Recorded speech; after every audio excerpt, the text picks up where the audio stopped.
Financial Times, new York Times, Washington post, تینوں اخبارات نے کل جو کچھ آرٹیکل شائع کیے پاکستان کے انتخابات کی طرف، اس میں یہی کہا کہ یہ ہونے لگا ہے پاکستان میں اور انتخابات جو ہے وہ استحکام نہیں لا سکیں گے. اور HRW نے تو کہہ دیا کہ پاکستان کو انتخابات کی ضرورت ہے، لیکن انتخابات کے سے زیادہ افہام و تفہیم کی ضرورت ہے، ایسے نتائج کی ضرورت ہے. HRW سے میری مراد ہیومن رائٹس واچ نے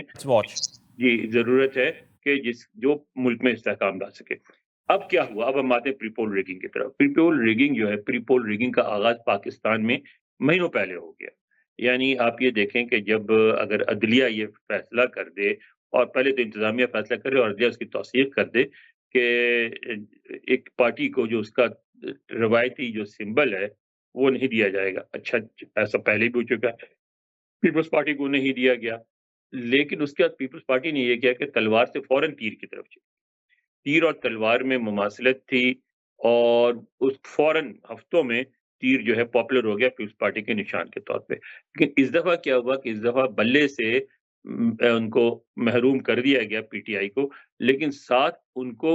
اس کے عوض مثلاً وہ کرکٹ بال یا وکٹ یا کچھ بھی رکھ سکتے تھے، لیکن ان کو کوئی ایسا سمبل رکھنے کی اجازت نہیں دی گئی، بلکہ کوئی بھی سمبل رکھنے کی اجازت نہیں دی گئی. اب اس میں کیا ہوا؟ اس میں یہ ہوا کہ جو ان کے 300 کے قریب امیدوار ہیں، ان کا ہر کسی کا الگ الگ سمبل ہے. تو لہٰذا ووٹر کے لیے یہ بہت مشکل ہے یہ جاننا کہ کون پی ٹی آئی کا ہے، کون پی ٹی آئی کا نہیں ہے. اچھا، دوسری بات کیا ہوئی کہ اس پری پول ریگنگ کا جو دوررس نتائج ہیں وہ یہ ہوں گے کہ وہ جان بوجھ کے ایسا کیا گیا، کیونکہ جو انتخابات کروا رہے ہیں، جو کچھ کنٹرول کرنا چاہ رہے ہیں نتائج کو، انہیں پھر بھی یہ شبہ تھا کہ یہ ہو سکتا ہے کہ پی ٹی آئی کے لوگ بڑی تعداد میں جیت جائیں. اگر جیت جائیں اور پی ٹی آئی کے ٹکٹ کے نام پہ آئیں تو پھر پاکستانی دستور کے مطابق وہ پابند ہوں گے پی ٹی آئی کی لیڈرشپ کی بات ماننے کو. تو اس کا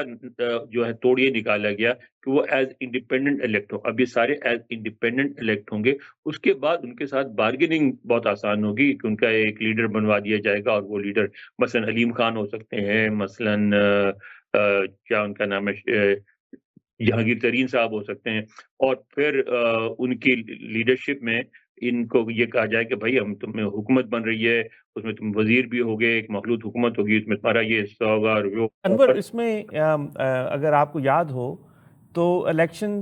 سے کچھ ہفتے پہلے پرویز خٹک صاحب نے اپنی پارٹی کا نام پاکستان تحریک انصاف پارلیمنٹیرینز کے نام سے رجسٹر کرایا، اور اسی نام سے وہ الیکشن لڑ رہے ہیں. اور یہ اسی طریقے جس طرح تھے نا، پاکستان مسلم لیگ قاف، پاکستان مسلم لیگ نون، پاکستان مسلم لیگ پی پی پارلیمنٹیرین تھی نا، پی پارلیمنٹیرینز تھی، بالکل. تو یہ پی ٹی آئی پارلیمنٹیرینز ہو سکتا ہے کہ وہ ایک آدھ سیٹ لے کر آ جائیں پارلیمنٹ میں، اور پھر یہ باقی لوگ جو ہیں جو آزاد ہیں ان کو شاید مجبور کر کے ان کے گرد لایا جائے. بالکل کوشش یہ ہو رہی ہے. دیکھیں اس دن سے آغاز ہو گیا، کوشش یہ ہو رہی ہے کہ اول نمبر 1 یہ ہے. اپنی پری پول ریگنگ کیا ہوئی؟ پہلے اس سمبل والی بات ہو گئی، تو اس میں کوشش یہ ہو رہی ہے کہ اول تو پی ٹی آئی کے لوگ الیکٹ نہ ہوں، اور اگر الیکٹ ہو کے آ بھی جائیں تو وہ انڈیپینڈنٹ گروپ کے طور پہ ہوں، ان پہ پارٹی کی ڈسپلن کی کے پابند رہنے کی مجبوری نہ ہو ان کو. وہ جس طرف چاہیں جا سکے، ایز انڈیپینڈنٹ کسی طرف بھی جا سکتے ہیں. اچھا پھر یہ ہوگا کہ وہ جیتیں گے. میرا خیال ہے اس دفعہ ایم کیو ایم کو بھی زیادہ سیٹیں دلوائی جائیں گی، 8-10 تک وہ ہوں گے، اور بلوچستان کی چھوٹی پارٹیاں ہیں، کچھ جے یو آئی ہوگی، کچھ وہ ہوں گی. تو چھوٹی پارٹیاں اور انڈیپینڈنٹ جو پی ٹی آئی والے ہیں وہ سارے ملا کے 70-80-100 بھی ہو سکتے ہیں پارلیمنٹ میں. اور اگر 100 گروپ ایسے لوگوں کا ہو جو کسی پارٹی ڈسپلن کا پابند نہ ہو، تو اس کو انفلوئنس کرنا بہت آسان ہوتا ہے. اور جب اس کو انفلوئنس کرے گی اسٹیبلشمنٹ، تو پھر وہ صورتحال ہو جائے گی جو 1950s میں تھا. 1950s میں یہ ہوتا تھا کہ راتوں رات حکومتیں تبدیل ہو جاتی تھیں، کیونکہ ایک بڑی تعداد جو ہے پارلیمنٹیرینز کی وہ اسٹیبلشمنٹ کی پابند ہوتی تھی. یعنی یہ ہوتا تھا کہ لاہور میں جلوس نکل رہا ہے اور اس میں نعرے لگے ہیں فیروز خان نون کے بارے میں، فیروز خان نون ہائے ہائے، فیروز خان نون ہائے ہائے، اور پھر اچانک خبر آ گئی کہ ان کو وزیر اعظم بنا دیا گیا. تو وہی اسی جلوس میں یہ نعرہ لگنے لگا، تازہ خبر آئی ہے فیروز ساڈا بھائی ہے. تو اب یہ جو ایسی صورتحال ہو جائے گی تو اس کو ظاہر ہے پھر پارلیمنٹ تو مذاق بن جائے گی نا، اور وزیر اعظم جو ہے وہ ایک جوکر ہوگا. اور کوشش یہی ہو رہی ہے، 2 کوششیں ہو رہی ہیں. ایک تو پارٹی پی ٹی آئی کو کمزور کیا جائے، اور دوسری یہ ہے جو وزیر اعظم کا جو عہدہ ہے، جو پوسٹ ہے، اس کو کمزور کیا جائے۔ میں آپ سے ایک سوال پوچھنا چاہوں گا، یہ ساری باتیں ہیں جو آپ نے کی، اس سے ممکن ہی نہیں کہ کوئی شخص اختلاف کر سکے، لیکن اس میں ایک شے جو مجھے باعث دکھ ہے وہ یہ کہ اگر باقی پارٹیز چھوڑ بھی دی جائیں اور صرف پاکستان پیپلز پارٹی پر توجہ دی جائے تو اس پارٹی کا ایک تعلق رہا ہے ڈیموکریسی سے، اس پارٹی کا ایک بیک گراؤنڈ تھا کہ جنہوں نے قربانیاں بھی دیں اور ان لوگوں کو اٹریکٹ کیا اپنے اندر کہ جو ہمیشہ ڈیموکریسی کی طرف جاتے تھے۔ اب یہ جو سر عام ہوا پاکستان تحریک انصاف کے ساتھ، اس کی ان تمام تر چیزوں کے باوجود لگتا یہ ہے کہ پیپلز پارٹی اس سے فائدہ اٹھانا چاہتی ہے، نہ کہ پرنسپل سٹینڈ لے کر کہے کہ ہمیں ان باتوں سے دکھ ہوا کہ کس طریقے سے پارلیمنٹ کی الیکشنز میں ایک پارٹی کو روک دیا گیا۔ اگر جمہوری روایات جن معاشروں میں ہوں وہاں لوگ اس طرح فائدہ نہیں اٹھاتے بلکہ کسی کمزور کی دادرسی کو آتے ہیں، تو ایسا دکھائی نہیں دیا اس دفعہ پیپلز پارٹی۔ بالکل آپ کہہ رہے ہیں، بالکل صحیح کہہ رہے ہیں، 2-4 بیانات تو آئے۔ اصل میں یہ جو انٹالرنس کا کلچر ہے نا، یہ 15-20 سالوں میں آہستہ آہستہ آہستہ آہستہ بڑھتے بڑھتے ایک پورا جنات بن گیا ہے، اور اس میں خود پی ٹی آئی اور عمران خان صاحب کا بھی بڑا کنٹریبیوشن ہے۔ یعنی عمران خان صاحب کا جو تھا وہ پہلے دن سے یہ اپروچ تھا کہ کوئی گفتگو نہیں ہوگی، یہ چور ہیں، ان سے بھائی سیاست میں ایسا نہیں ہوتا۔ سیاست پہ تو دشمنوں سے بھی بات کی جاتی ہے، جس ملک کی فوجیں آپ کے ملک پہ حملہ کر رہی ہوتی ہیں، جنگ ہو رہی ہوتی ہے، ان سے بھی آپ بات چیت کرنے کو ہمیشہ تیار ہوتے ہیں۔ سیاست ہے ہی نام چیزوں کو گفتگو اور بات چیت کے ذریعہ حل کرنے کا، مذاکرات کے ذریعہ حل کرنے کا۔ اس میں آپ جو ہے نا اسلام اور کفر کی جنگ نہیں بناتے، نو اور نیور کی جنگ نہیں بناتے۔ پی ٹی آئی اور عمران خان صاحب نے اس کو نو اور نیور کی جنگ بنا دیا تھا، اسلام کفر کا مسئلہ بنا دیا تھا۔ دیکھیں، میں تو اس بات کے بہت زیادہ خلاف ہوں، کسی بھی حکومت کو اس بات کی اجازت نہیں ہونی چاہیے کہ وہ اپنی حکومت کو مدینہ منورہ کی حکومت حضور صلی اللہ علیہ وسلم کی قائم کی حکومت سے کمپیئر کرے، کیونکہ ہر قوم اور ہر مذہب کی زندگی میں بعض سمبلز ہوتے ہیں جو بہت مقدس ہوتے ہیں، ان کو کنٹروورشل نہیں بنایا جاتا۔ تو جو سیاسی ڈسپیوٹس میں جس چیز کو لائیں گے وہ کنٹروورشل ہو جائے گی۔ یہی کام جو ہے وہ جمعیت علماء اسلام فضل الرحمان گروپ کرتا ہے کہ وہ ہمیشہ اپنا الیکشن سمبل جو ہے وہ کتاب لیتے ہیں، اور پھر وہ گاؤں وغیرہ میں جب کیمپین کرتے ہیں چھوٹے شہروں میں تو وہ کتاب کو کی جگہ قرآن کریم کو، قرآن شریف کو دکھا کے کہتے ہیں کہ کیا یہ آپ کیسے اس قرآن کے خلاف ووٹ دیں گے۔ تو یہ تو بدقسمتی ہے نا آغا صاحب، بدقسمتی یہ ہے کہ ہمارے یہاں، یعنی میں مذہب کے، نعوذ باللہ مذہب کے خلاف نہیں ہوں، میں تو خود نماز روزے کی جس حد تک ممکن ہو کوشش کرتا ہوں، لیکن میں مذہب کو ہمارے ہاں جس طرح ایکسپلائٹ کرنے کی کھلم کھلا اجازت دی گئی ہے اس کی نہیں اجازت ہونی چاہیے تھی۔ ایک دفعہ یہ فیصلہ ہو جانا چاہیے تھا کہ بھئی یہ مسلمانوں کا ملک ہے، یہاں سب مسلمان ہیں، قرآن کریم جو ہے ہماری کتاب ہے، رسول اکرم صلی اللہ علیہ وسلم ہمارے نبی ہیں، اور یہ نان کنٹروورشل چیزیں ہیں، یہ طے ہو چکی ہیں۔ اب ان کو چھوڑ کے آگے کی بات کریں کہ آپ اپنے محلے کے جو مسائل ہیں، اگر آپ لوکل گورنمنٹ کے لیے، اگر صوبائی گورنمنٹ کے ہوتے ہیں صوبے کے مسائل، اگر فیڈرل گورنمنٹ کے لیے تو فیڈریشن کے مسائل کیسے حل کریں گے، پاکستان کے مسائل کیسے حل کریں گے، پاکستان کے بین الاقوامی تعلقات کیسے کریں گے، پاکستان کے معیشت کے لیے کیا کریں گے، یہ سارے سبسٹینشیل ایشو ہیں جن کا روز مرہ کی زندگی سے تعلق ہے، ان پہ تو گفتگو ہوتی ہی نہیں۔ لیکن ہمارا آج سوال کروں، آپ ہی نے میونسپل گورنمنٹس کی بات کی، let's say for the sake of the argument کہ پاکستان میں یہ انتخابات صحیح ہو جاتے ہیں، یعنی یہ کہ یقیناً پی ٹی آئی کے لیے مشکلیں پیدا کی مگر ان مشکلات کے باوجود وہ الیکشن میں اپنے ووٹس لے کر آ جاتے ہیں، جتنے بھی ملتے ہیں سیٹیں ان کو مل جاتی ہیں، کہ اس میں ہیرا پھیری نہیں ہوتی، تو لوگ کہیں گے کہ یہ انتخابات شفاف ہے۔ آگے چلتے ہیں، 1 برس 2 برس 3 برس 4 برس گزر جائیں گے، اور پھر لوکل باڈیز الیکشنز، یہی پارٹیاں جو ڈیموکریسی اور فری الیکشنز چاہتی ہیں لوکل گورنمنٹس کو الیکشنز نہیں کرائیں گی۔ میری دانست میں وہ بھی ریگنگ ہے کہ وہ عوام کو حق رائے دہی سے محروم کرنا، کہ وہ جہاں آپ کے مسائل تو پانی کے ہیں نا، پانی نہیں ہے، سڑکیں صاف نہیں ہے، گلی سے کوڑا کرکٹ نہیں اٹھتا، میونسپل ٹرانسپورٹیشن کا سسٹم نہیں ہے، میونسپل سکولنگ سسٹم جو ہے وہ خراب ہو چکا ہے، ان چیزوں کو ٹھیک کرنے کے لیے آپ کو لوکل گورنمنٹس چاہیے۔ یہ سب سے پہلی بات یہ ہے کہ دیکھیں انتخابات جو آج ہو گئے اور انتخابات کے اپنے نتائج بھی آنے شروع ہو گئے ہیں، اور اس سے لگ جو رہا ہے اب تک جو معلومات ہے اس سے یہی لگ رہا ہے کہ شاید مخلوط حکومتی بنے اور کسی بھی پارٹی کی بڑی واضح اکثریت نہ ہو، وہ کچھ بھی ہو اور حکومت بن بھی جائے گی آ بھی جائے گی، کیا ڈیموکریسی آئے گی؟ نہیں آئے گی، چاہے الیکٹڈ گورنمنٹ ہو یا نان الیکٹڈ گورنمنٹ ہو، کیونکہ ہمارے ڈیموکریسی کا مطلب ہر پارٹی یہ لیتی ہے کہ اس کی بالکل کمپلیٹ کنٹرول اس کا ہو اور اس میں کوئی مداخلت نہ کرے۔ ایسے ڈیموکریسی نہیں چلتی۔ آپ کینیڈا میں رہتے ہیں، میں امریکہ میں رہتا ہوں، آپ کو پتہ ہے کہ واشنگٹن کیپٹل ہے امریکہ کا، اور واشنگٹن میں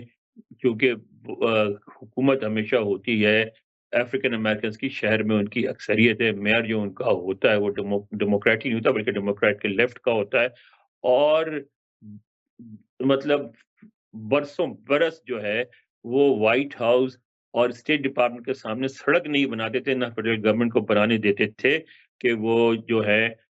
کہ وہ کہتے تھے کہ جی آپ نے ہمیں واشنگٹن کو نمائندگی نہیں دی، یہ کانگریس، لہٰذا ہم آپ کی ٹیکسیشن وداؤٹ ریپرزنٹیشن جی جسے کہا جاتا جی ہے، جی ہاں۔ اور اب کیا اب بڑی مشکل سے انہوں نے سپریم کورٹ سے لے کے اجازت لے کے کچھ کرا کے انہوں نے وائٹ ہاؤس نے وہ علاقہ اپنے انڈر کر لیا، پھر وہاں سڑک بنائی، پھر اسٹیٹ ڈپارٹمنٹ کے سامنے سڑک بہتر ہوئی، لیکن اب بھی دیکھیے وائٹ ہاؤس کے سامنے ہی ہے بلیک لائف میٹرز ایونیو جو ہے، اور جو میئر کا آفس ہے اس کا فریڈم پلازا نام رکھ دیا ہے، وہ بھی وائٹ ہاؤس سے نظر آتا ہے۔ تو وہ جو لوکل گورنمنٹ کو جو اختیار ہے ہمارے یہاں کوئی دینے کو تیار نہیں ہوتا۔ میں جب پہلی دفعہ امریکہ آیا تو شکاگو میں ایک تھے میئر واشنگٹن، اور اس وقت ریگن صدر تھے، اور میئر واشنگٹن کہا کرتے تھے کہ اگر امریکہ کا صدر ہے تو شکاگو آ کے دیکھا ہے، جب تک میئر واشنگٹن زندہ رہے ریگن صاحب ڈر کے مارے شکاگو نہیں آئے کہ وہ ہنگامہ کرے گا۔ تو وہ اس طرح کو تو ہمارے یہاں اس طرح کی ٹالرنس تو آپ سوچ ہی نہیں سکتے، اس طرح کی ٹالرنس تو باپ بیٹے کو نہیں دیتا، بیٹا باپ کو نہیں دیتا، ہماری فیملی میں نہیں ہے، ہمارے معاشرے میں نہیں ہے۔ لیکن ہمیں اگر جمہوری نظام لانا ہے، ترقی کرنی ہے، تو یہ پارٹیوں کو سمجھنا پڑے گا کہ میونسپل گورنمنٹ ہی لوگوں کے مسائل حل کرتی ہے، جب تک ہم اس کو امپاور نہیں کریں گے کچھ نہیں ہو سکتا۔ مگر یہ ایسا ہونا نہیں ہے، ہو نہیں سکتا، اس کی وجہ عجیب و غریب ہے، اس کی وجہ ہے کراچی۔ کراچی میں اکثریت ہے اردو اسپیکنگ کی، پشتونوں کی، بلوچوں کی، اور اس کے بعد سندھی شاید سب سے آخر میں آتے ہیں۔ تو ہمارے ہاں جو ایتھنک ڈیوائڈ ہے ملک کے اندر، اس کی وجہ سے کوئی بھی کراچی کو امپاور نہیں کرنا چاہتا، اور چونکہ کراچی کو کوئی امپاور نہیں کرنا چاہتا تو اس کی وجہ سے پوری جو ہر جگہ جو ریفارمز رکی ہوئی ہیں، اور کہیں بھی جو میونسپل گورنمنٹ جو ہے امپاور نہیں ہو رہی ہے۔ اور دوسری وجہ یہ کہ کوئی چاہے پنجاب ہو کہ چاہے کے پی ہو، کوئی بھی جو فیڈرل گورنمنٹ ہو یا پروونشل گورنمنٹ ہو، وہ نہیں چاہتی کہ اپنے اختیارات میونسپل گورنمنٹ سے شیئر کرے۔ مگر ہم اپنے موضوع پہ رہیں کہ ایک تو یہ ریگنگ ہو گئی نا، انتخابات کی ہوگی، دوسرے آپ یہ دیکھیں کہ جو الیکشن کے دن ہوا، سب سے بڑی بات ہے کہ آج کل کے زمانے میں جو کوئی 15-20 سال سے تقریباً 20 سال سے لوگ جو ہیں وہ اب ڈپینڈ کر رہے ہیں سارے کا سارا ہر چیز اپنی کمیونیکیشن کے لیے انٹرنیٹ پہ اور سیل فون پہ۔ پاکستان میں غریب سے غریب آدمی گھروں میں صفائی کرنے والوں کے پاس بھی سیل فون ہے، اور اگر آپ الیکشن کے دن سیل فون پہ پابندی لگا دیتے ہیں یہ کہہ کے کہ لا اینڈ آرڈر کا مسئلہ ہے، تو اس میں لا اینڈ آرڈر کا مسئلہ ہوگا، اس کو ہم ڈینائی نہیں کر رہے ہیں، آپ کے پاس بہتر انفارمیشن ہے، لیکن اس سے کیا ہوا کہ جیسے آج عمران ناصر نے کہا کہ یہ تو بالکل ان کے ووٹرز کے بنیادی حقوق کی جو ہے نا، ان کا حق ہے کہ کمیونیکیٹ کریں ایک دوسرے سے، اس سے آپ ان کو محروم کر دیا۔ وہ کیسے انتخابات ہیں؟ یعنی اس میں یہی ہوتا ہے کہ بھئی تمہارا ووٹ کہاں ہے، اور میری تو ادھر چینج ہو گئی، مجھے تو ادھر چینج کر دیا ہے، ادھر چلے گئے اس بوتھ پہ۔ اسی میں آپ کو بتاؤں یہاں کینیڈا میں بھی میں الیکشن کے دن لوگوں کو پولیٹیکل پارٹیز گھر پہ فون کرتی ہیں اور بتاتی ہیں کہ صاحب اگر آپ نے ووٹ نہیں ڈالا تو ضرور ووٹ ڈالنے چاہیے، اور آپ کے ووٹ کا جو آپ کا پولنگ بوتھ ہے وہ فلاں اسکول میں ہے، اور ووٹنگ وہاں اتنے بجے تک ہوگی، اور اگر آپ کو ٹرانسپورٹیشن چاہیے تو ہم آپ کو یہ سہولت فراہم کر سکتے ہیں کہ کوئی والنٹیئر آ کے آپ کو پولنگ بوتھ تک لے جائے اور باحفاظت واپس لے آئے۔ بنیادی حق ہے ہر یہ ووٹر، بنیادی حق ہے، یہ تمام اور پارٹیز اس کا حق ہے بنیادی کہ حق سے آج محروم کیا گیا ووٹر کو۔ یعنی یہ جو ابہام پیدا کیا اور انفارمیشن کا کاٹ دینا کہ نہ پارٹیز اپنے ووٹرز۔ دیکھیں نا ہوتا کیا ہے کہ یہ ساری باتوں کا ایک مقصد تھا کہ واضح طور پہ ایک پارٹی کو آگے بڑھانا اور دوسری پارٹی کو پیچھے کھینچنا، اس کو ریس میں شامل کر دیا، لیکن ان کے پیروں سے آپ نے پتھر باندھ دیے۔ تو اب یہ تو پھر ناانصافی ہے نا۔ تو پری پول ریگنگ جو ہے نا، آج کل میں سمجھتا ہوں کہ الیکشن ڈے اور اس کے بعد جو ووٹ کی کاؤنٹنگ میں ریگنگ ہوتی ہے اس سے زیادہ افیکٹو پری پول ریگنگ ہوتی ہے کہ اب صحیح، پہلے کیونکہ لوگوں ایسی کے ذہن میں یہی ہوتا ہے کہ وہ بیلٹ باکس میں جعلی ووٹ ڈال دیں گے اور گنتی میں غلطی ہوگی، اور وہ لیکن گنتی سے پہلے جس طریقے سے اس لیول پلینگ فیلڈ کی بجائے اس کو باقاعدہ ایک ٹلٹ کر دیا گیا، وہ واضح ہے۔ اور آپ نے دیکھا ہوگا کہ پاکستان کے قریباً تمام اخبارات نے ایک بہت بڑا اشتہار شائع کیا جو فرنٹ پیج پہ لگا بہت سارے اخباروں میں، جس میں اور اس کی شکل بھی ہیڈ لائن کی صورت میں تھی، جس میں اعلان کر دیا گیا کہ جس طرح اخبار کی ہیڈ لائن ہے کہ فلاں صاحب جو ہیں وزیر اعظم ہوں گے۔ یہ سب چیزیں جو ہیں ملک میں ان کی اجازت ہے جو کہ نہیں ہونی چاہیے۔ بالکل نہیں ہونی چاہیے تھی، اور سارے اخباروں نے چھاپا، کچھ اخباروں نے لکھا کہ اشتہار ہے، کچھ نے لکھا بھی نہیں۔ میں نے اچھا یہاں پر بھی یہ ہے کہ اس کو کہتے ہیں ایڈورٹوریل، اور اس پہ اخبار کے اوپر لکھا ہوتا ہے کہ the following is an advertisement، لیکن جس طریقے سے بہت ہوتا ہے ایڈورٹائزمنٹ، وہ بھی کافی ہوتا ہے، ہاں تو وہ بعض اخباروں نے لکھا، پاکستان میں بعض نے نہیں لکھا۔ صحیح، تو یہ سب چیزیں جو ہیں یہ پری پول ریگنگ کے زمرے میں آتی ہیں کہ آپ کس بالکل طریقے آتی ہیں، بہت زیادہ آتی ہیں۔ اچھا پھر یہ بھی شکایت آئی ہے کہ بعض حلقوں میں انک ایسا دیا گیا جو پھیل رہا تھا، تو کیونکہ جن حلقوں میں ان کو یقین تھا کہ یہاں مثلاً پی ٹی آئی کے ووٹر زیادہ ہوں گے، اس میں آسانی ہوگی، جب وہ انک پھیل جائے گی تو اس ووٹ کو ریجیکٹ کرنا آسان ہوگا، ٹھیک ہے، یہ کیا گیا۔ بعض حلقوں میں اچھا پھر پولنگ ایجنٹ جو ہے ہر جگہ موجود نہیں تھے، پھر ان کو گائیڈ کرنے والا کوئی نہیں تھا، بتانے والا کوئی نہیں تھا، تو اس طرح کی چیزیں۔ پھر دوسری پارٹی کو اجازت دی گئی، آپ نے دیکھا ہوگا خود بھی اسکرین پہ، جگہ جگہ وہ دیگیں لیے بیٹھے تھے اور لوگوں کو بریانی کھلائی جا رہی تھی، اور دوسری طرف کچھ بھی نہیں تھا۔ تو یہ جو ہے نا اس طرح یہ بھی رشوت میں آتا ہے، اس طرح لوگوں کو بریانی کھلانا۔ تو پتہ نہیں، الیکشن جو ہے یہ پہلے سے مشکوک ہو چکے ہیں، جب اتنے مشکوک ہو جائیں تو چاہے کوئی بھی، اب اگر پی ٹی آئی بھی جیت گئی تو دوسرے فریق اس کو مسترد کر دیں گے، کیونکہ الیکشن میں شفافیت کی کمی رہی۔ بالکل صحیح، اسی بات پر ہم اختتام کرتے ہیں۔ انور بہت شکریہ کہ ان الیکشنز میں شفافیت کی کمی بہت واضح محسوس ہوئی، بہت شکریہ انور۔ Thank you. الیکشنز کا مقصد عوام کو رائے دینے اور اپنے نمائندوں کو چننے کا موقع فراہم کرنے کا ہے۔ اگر یہ موقع فراہم نہ کیا جائے تو عوام میں بدامنی پھیلتی ہے، اور پھر وہ نتائج کہ جو الیکشن سے انتخابات سے ملتے ہیں ان پر لوگوں کا اعتماد نہیں رہتا۔ اس سارے مسئلے میں اس سے بڑھ کر جو مسئلہ ہے وہ یہ کہ وہ ادارے جو الیکشن سے وابستہ ہیں، جیسے کہ الیکشن کمیشنز آف پاکستان ہے، اور وہ ادارے کہ جو کانفلکٹس کو ریزالو کرتے ہیں جیسے کہ عدالت عالیہ ہیں، پھر لوگوں کا اعتماد ان سے بھی اٹھ جاتا ہے۔ جب اسٹیبلشمنٹ اور اداروں سے عوام کا اعتماد اٹھ جائے تو ملک انارکی کی طرف جاتا ہے۔ وہ معاشرہ کہ جس میں کانفلکٹ ریزولوشن کے سسٹمز، ایجنٹس اور ایکٹرز جو ہیں ان پر عوام کا اعتماد نہ ہو، یا ان کے فیصلوں کو ایک بااعتمادی یا عزت کی نگاہ سے نہ دیکھا جائے،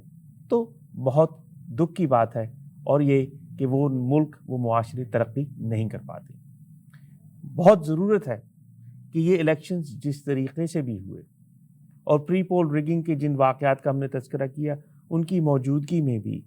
جو بھی ریزلٹس آئے ان کو انڈورس کرنے کا بہت ضرورت ہے۔ اسٹیبلشمنٹ چاہے وردی میں ہو یا وردی کے باہر ہو، لوگ جو عدالت عالیہ سے منسلک ہیں ان کی ذمہ داری بنتی ہے کہ یہ ٹرسٹ ہے، یہ عوام کا ووٹ ایک ٹرسٹ کی مانند ہے، اس کی عزت کی جائے اور اس کی رسپیکٹ کی جائے۔ ہماری دعا ہے کہ یہ الیکشنز پاکستان کو استحکام کی طرف لے کر جائیں۔ اپنا خیال رکھیے، اللہ حافظ۔